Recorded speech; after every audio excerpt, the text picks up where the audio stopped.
प्यारे बच्चों, आपका फिर स्वागत है रे क्लासेस फिरोजाबाद में। हमारा चैप्टर चल रहा था some basic concept of chemistry. उसमें हम पढ़ रहे थे लॉज ऑफ केमिकल कॉम्बिनेशन।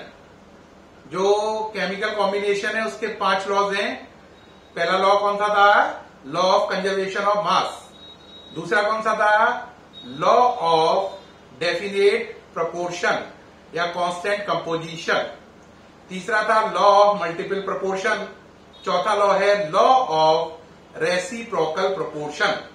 पांचवा लॉ है गैलुजक लॉ ऑफ कंबाइनिंग वॉल्यूम। तो प्यारे बच्चों, आज हम पढ़ेंगे इस वीडियो में चौथा लॉ, यानी लॉ ऑफ रेसिप्रोकल प्रोपोर्शन। इस लॉ को देने वाले थे रिचर। ईयर था 1792 गिवन बाय रिचर। ठीक, तो आज आपके सामने लॉ है law of reciprocal proportion given by Richter in 1792। ठीक, अच्छे से पढ़ पा रहे हैं? स्पेलिंग बोलो रिचर की एक बार और।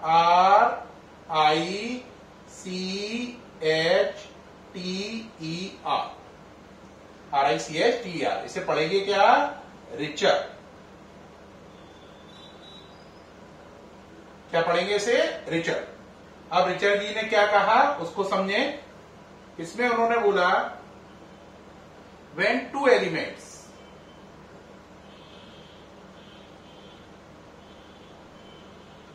elements combine separately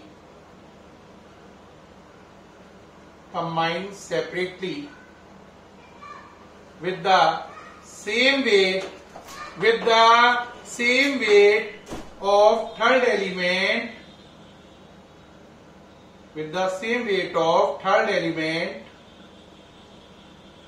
then the ratio in which they do so will be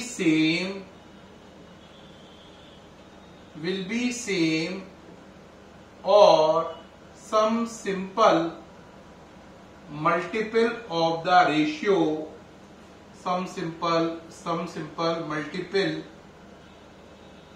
of the ratio in which they combine with each other.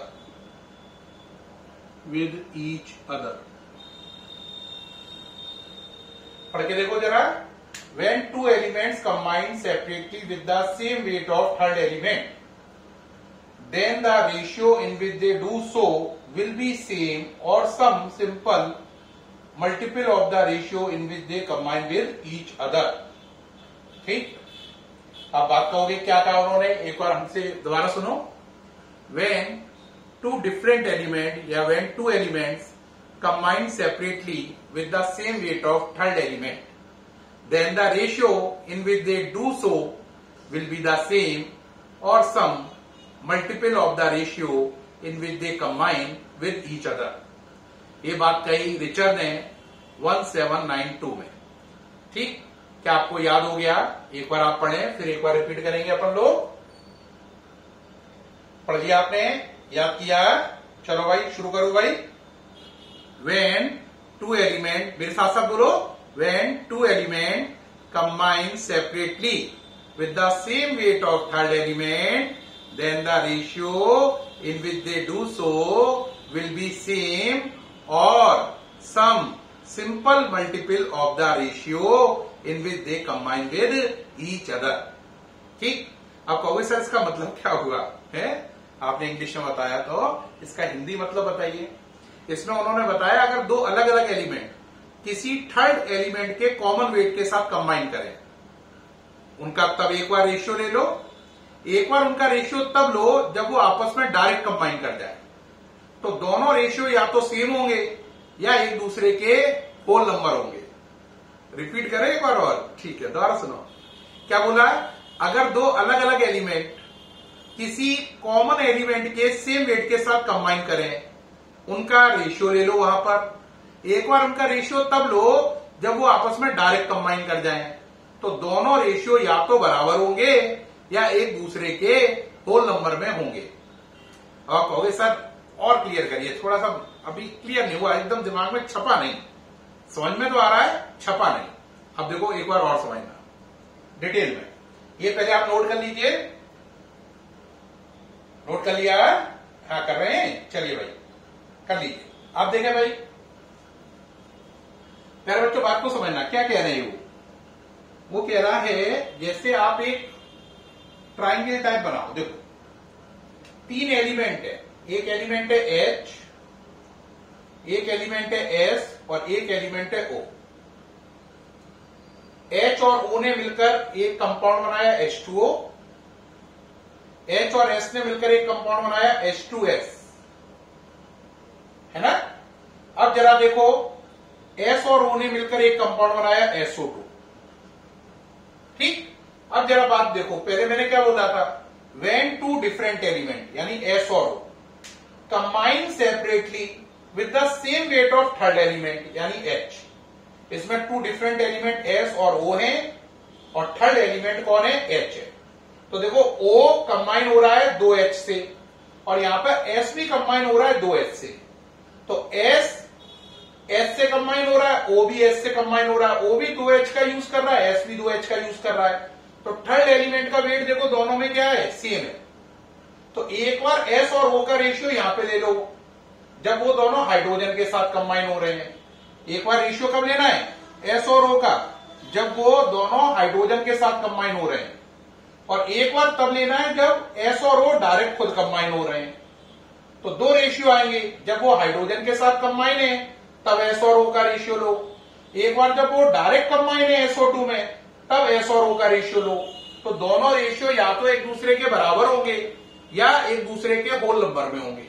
अब लेके देखें, बात समझे थोड़ा। देखो भाई, देखो यहां पर 2H का मतलब 2 और सल्फर का मतलब 32, यहां पर 2H का मतलब 2 और सल्फर का मतलब 2H का मतलब 2 और O का मतलब 16। क्या ये बात समझ में आई या नहीं आई?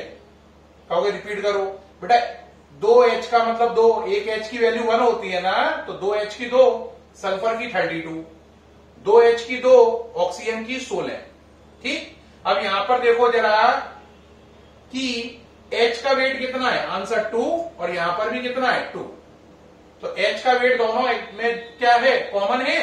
अब S और O का रेशियो लो, तो लो जरा, S की वैल्यू 32, O की वैल्यू 16, रेशियो कितना आ गया बताओ जरा, ये रेशियो आया 2:1, आया या नहीं।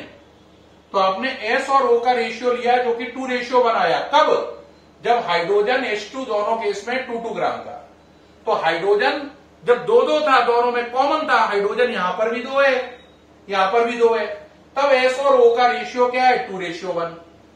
अब एक बार ये दोनों डायरेक्ट कंबाइन हो गए, हाइड्रोजन है ही नहीं। अब यहां पे सोचो, S का मतलब 32 और 2O का मतलब भी 32, तो यहां पर S और O का रेशियो क्या होगा बोलो, एक S का मतलब 32 और SO2 में 2O है, 2O का मतलब भी 32, तो यहां पे रेशियो क्या है, 1:1। तो ऊपर जो रेशियो है वो 2:1 है, नीचे क्या है 1:1 है, ठीक है। अब क्या करो, अगर ये दोनों रेशियो बराबर आ गए होते, ऊपर भी 2:1 आता, नीचे भी क्या जाता 2:1, तब भी काम बन जाता। अगर ये बराबर नहीं है तो इन रेशियो का रेशियो ले लो, रेशियो का क्या ले लो, रेशियो, तो 2:1 अपॉन 1:1, तो रेशियो कितना आ गया 2:1, जो कि क्या है, होल नंबर, क्या है, होल नंबर। बात समझ में आई या नहीं आई, आ गई होगी। एक बार रेशियो कब लेना है, जब दोनों हाइड्रोजन के कॉमन वेट के साथ जुड़े हुए हैं। किसका रेशियो लिया, S और O का, जब वो हाइड्रोजन के कॉमन वेट के साथ जुड़े हैं, वो ये वाला है। और एक बार रेशियो तब लिया जब वो दोनों डायरेक्ट आपस में जुड़ गए हैं, हाइड्रोजन का कोई झंझट नहीं है, वो रेशियो ये वाला है। तो ये रेशियो या तो बराबर आएंगे, अगर बराबर नहीं आए तो फिर उनका रेशियो लेने पर होल नंबर आएगा, या तो बराबर आ जाए, अब बराबर नहीं आए तो रेशियो का रेशियो ले लो, तो वो क्या आएगा, होल नंबर आएगा, ठीक। अब कहोगे सर एक एग्जाम्पल और दो, अभी थोड़ा सा अनक्लियर है, ठीक है बेटा, एक एग्जाम्पल और लेते हैं, करेक्ट। देखो बेटा, एक और एग्जाम्पल लेते हैं, ठीक है, जिससे बात आपको और क्लियर हो। ठीक, देखो इसी में एक एग्जाम्पल और बदल दो। हमने ले लिया, यहां पे एच ही रखा, यहां पर हमने एस रखा, यहां पे ओ रखा। एच और ओ से क्या बना, H2O, यहां पर बना H2S, और यहां पर बदल के क्या हो गया, SO3 हो गया। अब चलो यहां पर बोलो 2 + 32, यहां पर 2 + 16, और यहां पर बोलो कितना हुआ, 32 + 48। 48 क्यों, 3 ऑक्सीजन है। अब देखो यहां पे भी हाइड्रोजन 2 है, यहां पे भी 2 है, तो एस और ओ का रेशियो लिया 32/16, दैट इज 2:1। SO3 में लो, एस और ओ का, एस का मतलब 32, ओ का मतलब 48, रेशियो कितना बना, 2/3, यानी कि 2:3 बना या नहीं बना। हमने क्या कहा था, या तो ये दोनों रेशियो सेम आएंगे, अभी ये सेम नहीं आए, ये 2:1 है, ये 2:3 है। अगर यहां पे भी 2:1 होता तब भी लॉ कंफर्म हो जाता, या तो ये दोनों बातें सेम आनी चाहिए। अगर सेम आ जाए तो वहीं पे खत्म हो गया, अगर नहीं आए तो इनका रेशियो ले लो आपस में, तो 2:1, 2:3, 2 से 2 कैंसिल, रेशियो कितना आ गया, 3:1, जो कि क्या है, होल नंबर। क्या है, होल नंबर। इससे लॉ प्रूफ हो गया। बात समझ में आई या नहीं आई। तो ये पूरा एग्जाम्पल समेत हो गया लॉ ऑफ रेसिप्रोकल प्रोपोर्शन। इसमें क्या करना है, 2 बार रेशियो लेना है। एक बार रेशियो तब लेना है जब दोनों एलिमेंट कॉमन एलिमेंट के साथ हो, और एक बार रेशियो तब लेना है जब वो आपस में हो, है ना, आपस में हो, यानी कि वो कॉमन एलिमेंट ना हो। तो दोनों रेशियो, 2 रेशियो आएंगे, दोनों रेशियो या तो एक दूसरे के बराबर होंगे, अगर बराबर नहीं हुए, जैसे यहां पे बराबर नहीं है, तो उनका फिर रेशियो ले लो, तो रेशियो होल नंबर आएगा। उम्मीद है इस एग्जाम्पल के साथ आपको बहुत अच्छा समझ में आ गया होगा लॉ ऑफ रेसिप्रोकल प्रोपोर्शन, जिसे रिचर्ड ने दिया था, ठीक है, 1792 में। फिर मुलाकात होगी नेक्स्ट वीडियो में। अगर ये वीडियो बहुत पसंद आया हो तो कृपया करके लाइक करें। Thank you.